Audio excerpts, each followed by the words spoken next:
En nuestro expediente de esta noche van a coincidir tres personajes cuyo instinto asesino estaba enfocado exclusivamente a las mujeres.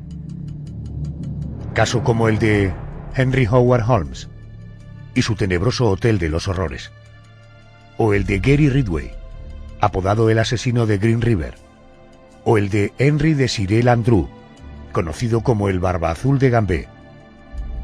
Fueron criminales misóginos que odiaban la figura femenina y que se hicieron populares por matar exclusivamente a mujeres. Abrimos el primer expediente de la noche.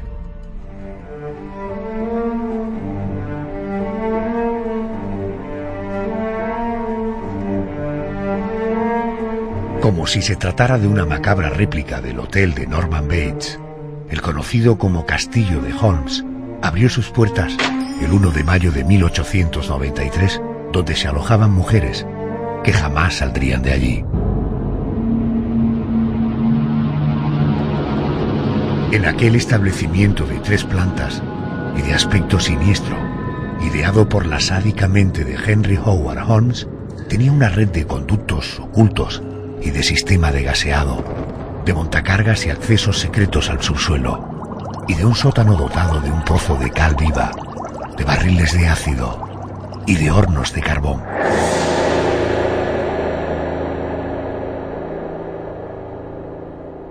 Las inquilinas del castillo de Holmes eran seducidas por la atrayente personalidad de Henry.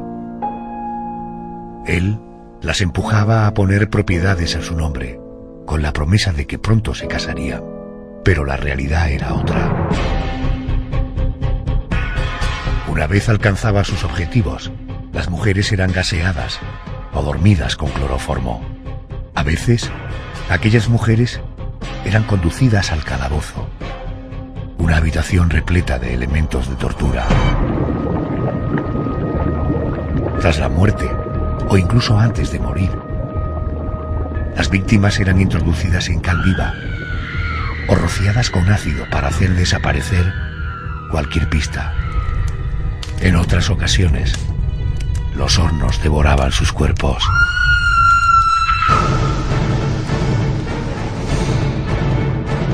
Una vez descubierta la aterradora historia, Henry Howard Holmes fue condenado a morir en la horca por los asesinatos de más de 200 mujeres. El 7 de mayo de 1896 murió colgado de una soga, tras 15 minutos de extrema agonía.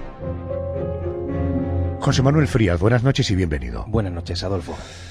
Henry Howard Holmes, nacido en New Hampshire, en Estados Unidos, el 16 de mayo de 1869. Es un caso llamativo porque en su hogar, de pequeño, de niño, él nunca sufrió ningún tipo de vejación. Además, era el típico niño que destacaba respecto del resto de alumnos en el cole por su inteligencia, pero carecía de empatía y a la vez ansiaba también conseguir dinero a toda costa. Todo este gazpacho de perfil y de circunstancias hizo que provocara que su etapa delictiva arrancara muy pronto por esa necesidad angustiosa de conseguir dinero a toda costa. Efectivamente, la comenzó pronto y no de cualquier manera. Henry, cuando era un joven estudiante de medicina, robaba los cuerpos del depósito, luego esos cuerpos los ubicaba en escenarios a los que después prendía fuego y posteriormente se hacía pasar por un familiar del muerto. De esa manera cobraba el seguro. Y fue precisamente al ser descubierto cuando tuvo que abandonar la universidad. Aquel no fue el único engaño con el que pretendía hacerse rico. Intentó otras artimañas, ¿no?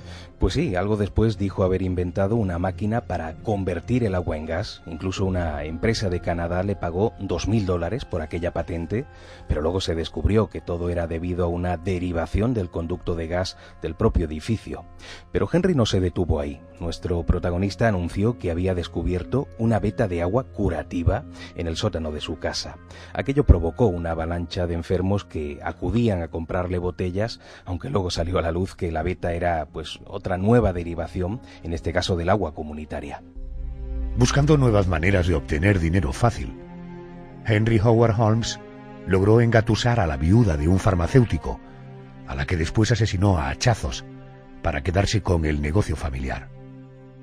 Con lo recaudado en la farmacia, se hizo con el dinero suficiente para poner en marcha un viejo deseo: construir un siniestro hotel. Un hotel de los horrores que estuvo a punto para la Exposición Internacional de Chicago, año 1893. José Manuel, ¿cómo era este edificio? A simple vista era un hotel normal, pero en realidad estaba surcado de conductos secretos que daban a las habitaciones. Tenía también mirillas para espiar los cuartos y también un montacargas oculto que daba a un sótano. Así, Henry atacaba a sus víctimas, que eran casi todas mujeres, en mitad de la noche. Las bajaba a ese sótano y allí las mataba, o bien quemándolas en hornos de carbón, o bien introduciéndolas en barriles con ácido o con cal viva.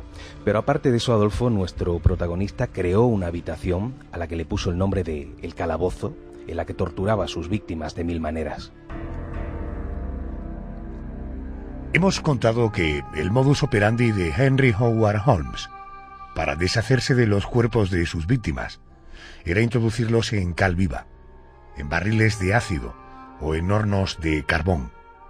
¿Hasta qué punto se eliminan así las pistas de cara a una posterior investigación policial?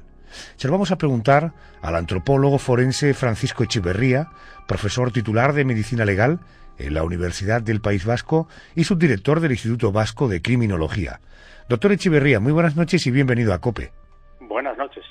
Una ocasión más para agradecerle su atención para con nosotros. Le da usted nivel y altura a nuestro programa. Bueno, gracias. En agosto del año pasado conocíamos detalles del doble crimen de Sergio Morate, el asesino de Cuenca, que mató a su expareja y a una amiga. Las dos fueron enterradas bajo una capa de cal viva, pero sus cuerpos no desaparecieron. Eso permitió iniciar una investigación que llevó hasta el asesino. Doctor, ¿realmente la cal viva puede hacer desaparecer por completo un cadáver? No, en absoluto. Ese es un error que viene de la literatura o de la novela negra, en donde tradicionalmente se ha escrito que la cal, por su acción química y cáustica, haría desaparecer por completo el cadáver. Pero no solamente no lo hace desaparecer, sino que con frecuencia lo conserva en mejores condiciones. ¿Por qué? Porque lo deshidrata. Y al deshidratarlo lo deja seco. Y al dejarlo seco a veces incluso aparecen las partes blandas, de piel, de algunos órganos, tendones, masas musculares, lo cual permite poder avanzar un poco más en la posterior investigación forense. Por lo tanto, la cal, que quizás alguien la utiliza de esta manera, pues representa toda una equivocación. Sí. Doctor, en el expediente que hablamos hoy del personaje, del individuo que hablamos hoy, no solamente utilizaba cal viva con la intención de hacer desaparecer el cuerpo, el cadáver, también usaba algún tipo de ácido. ¿El ácido es más eficiente para hacer desaparecer un cuerpo? Bueno, sí, efectivamente, pero se necesitaría mucho volumen de ácido.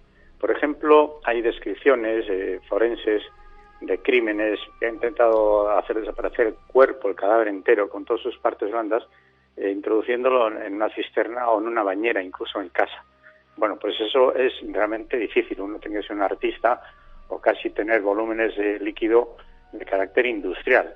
Es decir, simplemente con un ácido, por muy poderoso que sea, no lograríamos destruir por completo semejante volumen corporal, ¿no?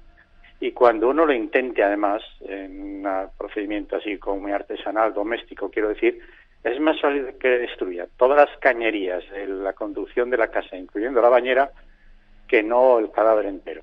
De hecho, el ácido en sí mismo puede descomponer algunas estructuras del organismo y otras no. Esto es un poco paradójico, pero el clorhídrico, por ejemplo, destruye más el hueso, elimina más la estructura del hueso, pero queda toda una masa gelatinosa, mientras que el ácido sulfúrico sería capaz de destruir todas las partes blandas y preservaría el hueso.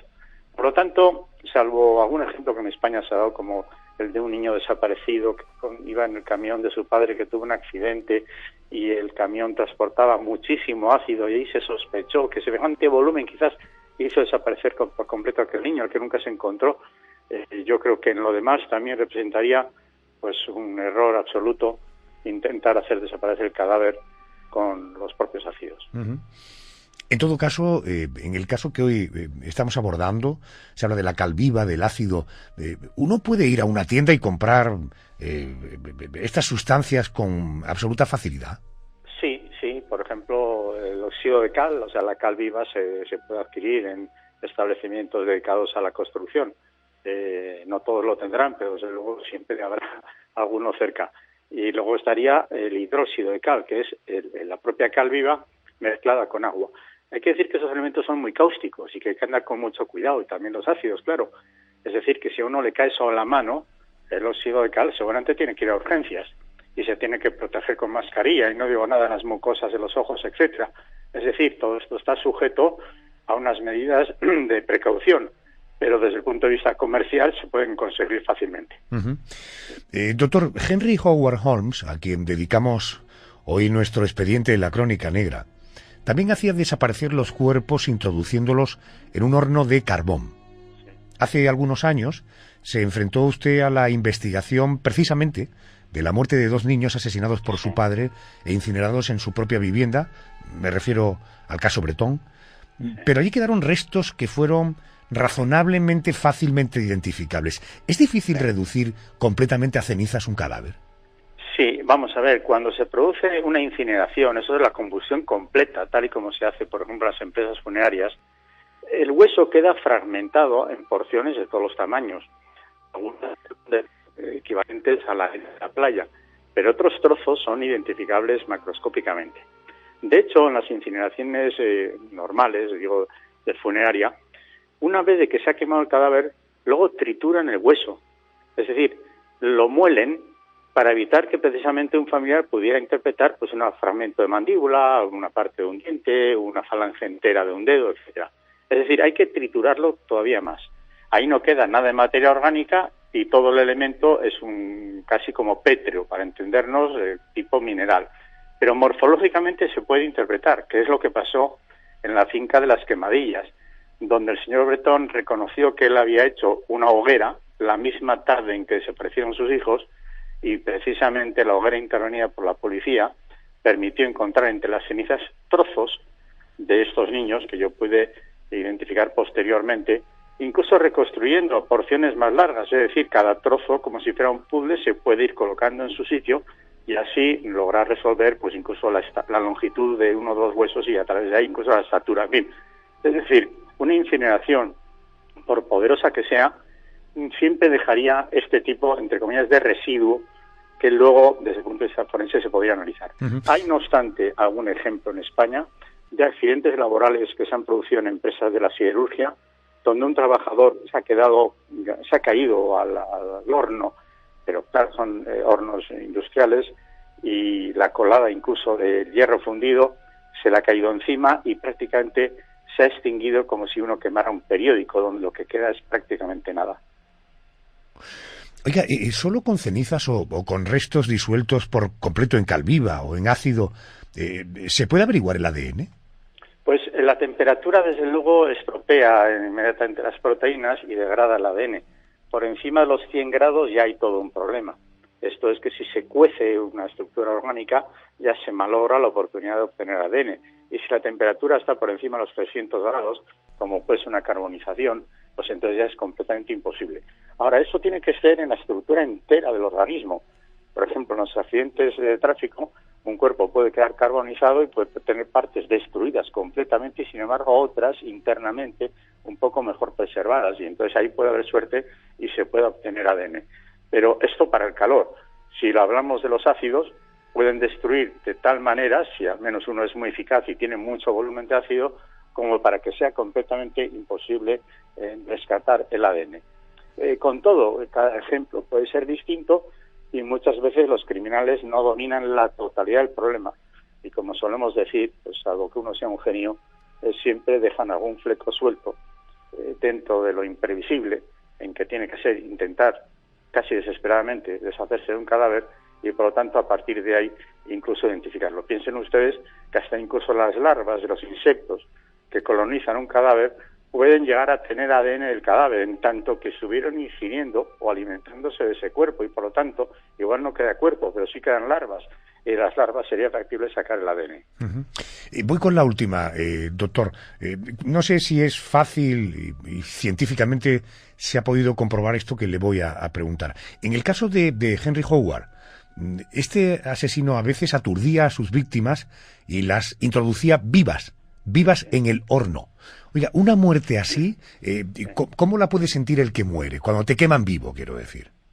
Bueno, yo no sabría explicarlo con exactitud. Si uno es consciente, pues tiene que ser horroroso. Pero a menudo, instantes antes de la muerte, esto puede pasar en cualquier ejecución judicial incluso, ya que se tiene noticia en los ahorcamientos, fusilamientos, o también incluso en personas que se han caído accidentalmente de un andamio, en que se produce un efecto de inhibición.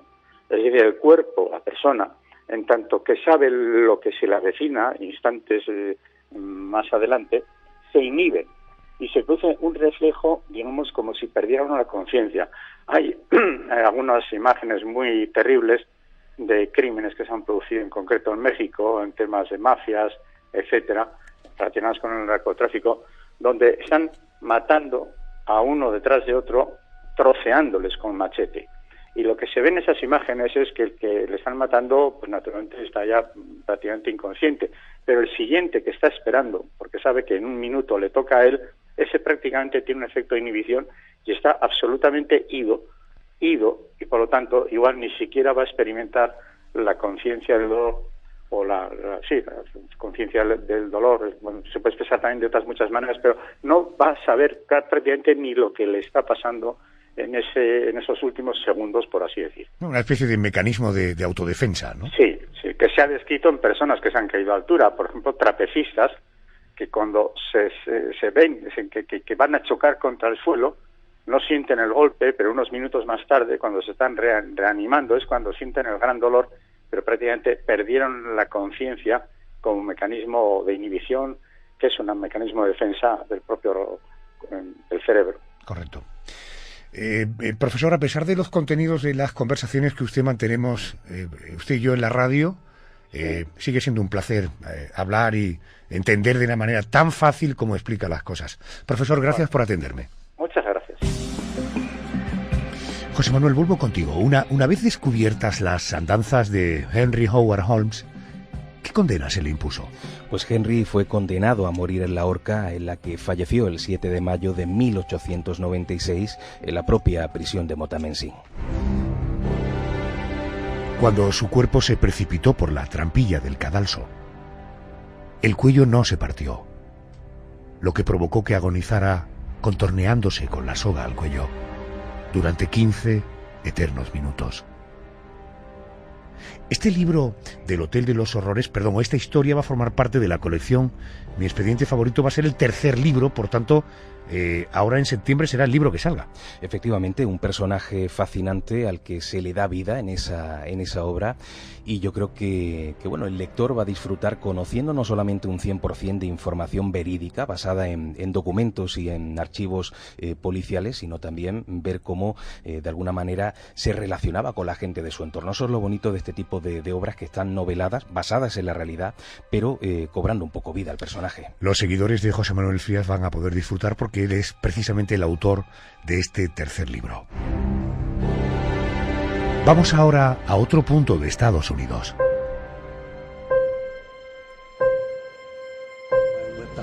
Sacaba mi carné de identidad y siempre tenía cuidado de tapar mi nombre con el dedo. También llevaba fotografías de mi hijo y me aseguraba de que aquellas mujeres las viesen. Así que pensarían que era un hombre completamente normal.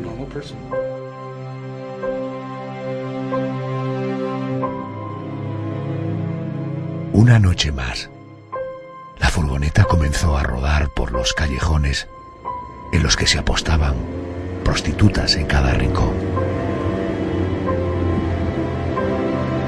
El conductor contactó con una de ellas, que se subió al vehículo de aquel desconocido, sin sospechar que acababa de firmar su sentencia de muerte.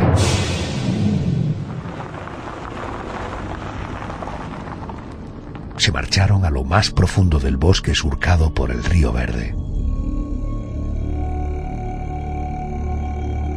Él acabó apretando el cuello de aquella mujer hasta que la falta de aire acabó con su vida.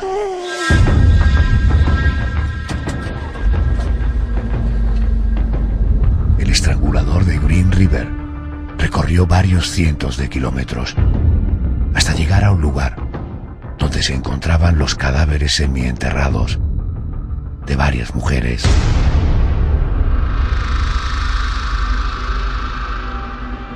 Era el particular cementerio humano de aquella bestia. Un hombre llamado Gary Ridgway, un ser atormentado por una infancia en la que vivió acosado por su madre, que llenó su cabeza de traumas. Unos traumas que él convirtió en un brutal odio hacia las mujeres.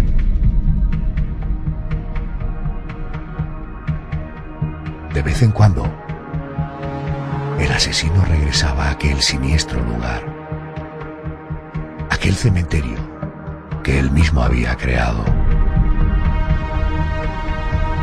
Sin ningún reparo por la descomposición de los cuerpos y por el insoportable olor que de allí emanaba, volvía a tener sexo con sus víctimas, esta vez muertas. Fueron medio centenar de mujeres según la sentencia que lo condenó. Más de 70, según el recuerdo del propio Psycho Killer. La práctica de la necrofilia, como él mismo reconoció, le producía un intenso placer. Habría que esperar hasta finales del año 2001, con las últimas tecnologías de estudio del ADN, para que Gary Ridgway pudiera ser detenido y juzgado. Fue condenado a 45 cadenas perpetuas consecutivas. Hoy sigue entre rejas en la prisión del estado de Washington. Era dueño de mis actos cuando cometía los asesinatos. No me arrepiento de nada. En la historia de Gary Ridgway, nacido en el estado de Utah el 18 de febrero de 1949, sí nos encontramos con una infancia marcada por una madre agresiva, una mujer que lo humillaba de manera constante. En la mente de aquel niño se gestó el síndrome de Edipo, una mezcla de amor-odio hacia ella. Aquello le marcó de por vida, ¿verdad? Le marcó empezando por su infancia, en la que tuvo problemas para estudiar y un comportamiento bastante extraño. De hecho, llegó a apuñalar a un compañero en la escuela. Pero cuando creció, siguió actuando de manera atípica. Por ejemplo, fue un consumidor empedernido de prostitución, pero lo curioso es que odiaba a las prostitutas. Parecía que su constante deseo sexual le obligaba a frecuentar a mujeres a las que en el fondo no quería ni en pintura. El problema comenzó cuando se dedicó a matar a aquellas mujeres a las que contrataba para tener sexo. Exacto, él montaba en su furgoneta, contrataba a una prostituta, luego la llevaba a algún lugar discreto y tenía sexo con ella, o sea, hasta ahí todo bien. Pero después la estrangulaba, la dejaba en el bosque y así lo hacía con una detrás de otra. Y además hay un detalle espantoso, en ocasiones regresaba para tener sexo con los cadáveres, algunos de ellos estando ya en estado de descomposición, pero Gary decía que el olor pestilente les excitaba. Quiero recordar, José Manuel, que hablaba de esos grupos de mujeres muertas como si fueran racimos, ¿no? Sí, era una mezcla de falta de respeto y de locura. Por ejemplo, sobre los cadáveres dijo lo siguiente: parte de mi plan era el lugar donde coloqué los cuerpos. Les quité la ropa y los objetos personales para no dejar evidencias de quiénes eran y que así resultara más difícil su identificación. Puse la mayor parte de los cuerpos en grupos, como si fueran racimos. Hice esto porque deseaba no perder de vista a todas las mujeres que maté. Tuve el gusto de hacer un gran racimo alrededor del condado. Utilizaba generalmente una señal para recordar un racimo. Mi intención era crear racimos nuevos para no volver a los anteriores y así no ser atrapado. Aunque siguieron apareciendo cuerpos de prostitutas asesinadas en la década de los 80, las investigaciones policiales no avanzaron. Las pistas eran imprecisas y el asesino siguió matando sin piedad. Los agentes tuvieron incluso que rebajarse y pedir consejo al asesino en serie Ted Bundy, encarcelado tiempo atrás. Ted dio detalles importantes, aunque tampoco condujeron al criminal al que todos buscaban. Es en aquel momento cuando empiezan a acercar a Gary Ridgway. Pues sí, fue gracias a las nuevas tecnologías. Cuando ya el asunto estaba prácticamente archivado, en el año 2001 se pudo hacer un estudio del ADN del semen encontrado en una víctima. Pues ese código genético coincidía con el de Gary, que fue detenido al momento. Y juzgado. ¿Cuál fue la condena que le impuso el juez? Solamente se pudieron demostrar 48 asesinatos, aunque el propio criminal aseguró que podrían haber sido muchos más. Gary evitó la pena de muerte a cambio de ayudar a localizar algunos cadáveres y por lo tanto fue condenado a 48 cadenas perpetuas consecutivas y sin posibilidad de libertad condicional. Durante aquel juicio, los asistentes presenciaron una dramática escena. El anciano padre de una víctima delante del asesino dijo: «Señor Ridgway, hay personas que te odian.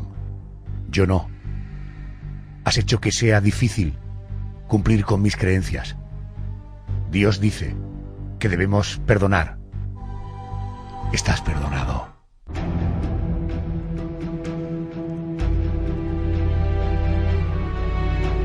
El último protagonista de esta crónica tiene paralelismos con Henry Howard Holmes. Más allá de compartir nombre, Henry Desiré Landru nació en París el 12 de abril de 1869.